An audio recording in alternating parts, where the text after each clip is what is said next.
უპილოტო საცურაო აპარატი ოტერი, ანუ წავი, შესაძლებლობის ჩვენებისას ტემზაზე დაცურავს.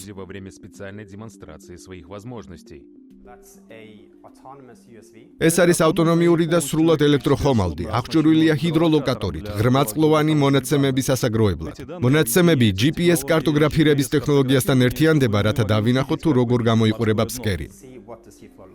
წავი სხვა ცნობის მოყვარე წყლის რობოტებთან ერთად ლონდონის წყალქვეშა ტექნოლოგიების გამოფენაზე წარმოადგინეს. მოსალოდნელია, რომ წყალქვეშა რობოტო ტექნოლოგიის ბაზარი მომდევნო ათწლეულებში გასამაგდება. ვინაიდან ტექნოლოგიები ისე ძლიერ განვითარდა, რომ ახლა სხვადასხვა დავალებისთვის ნაკლებად ძვირადღირებული გადაწყვეტილებების შეთავაზება შეუძლია. ადრე ამგვარი მონაცემების ასაგროვებლად საჭირო იყო დიდი ხომალდი და მოუქნელი აღჭურვილობა. ახლა კი ყველაფერი ერთ ოპერატორამდე შევამცირეთ, რომელიც სახლში მაგიდასთან ზის. კომპანია ჩეისინგის წყალქვეშა დრონი სრულად განსხვავებული დავალების შესასრულებლად არის დანიშნული.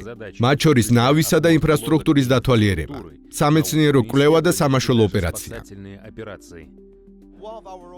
ერთ-ერთ ჩვენს რობოტზე 20-ზე მეტი აქსესუარის მიმაგრება შეიძლება, რომელიც დაუშვათ სამეცნიერო კვლევისთვის გამოიყენება, ან გარემოზე დაკვირვებისთვის.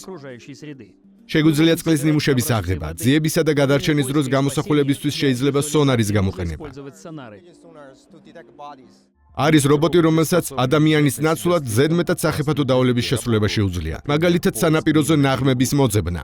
ხოლო კომპანია Green-Sea IQ-ს რობოტის ბაიონეტის დანიშნულება მუშაობა მოქცევის მიდამოში, სადაც ტალღები იმსხვრევა. რობოტი და ავტონომია ახალი დავალების შესრულების საშუალებას იძლევა. ამასთან ახალი ხერხებითაც. მოსალოდნელია, რომ უახლოეს წლებში რობოტი სულ უფრო გამალებით აითვისებს წყლის სიღრმეს.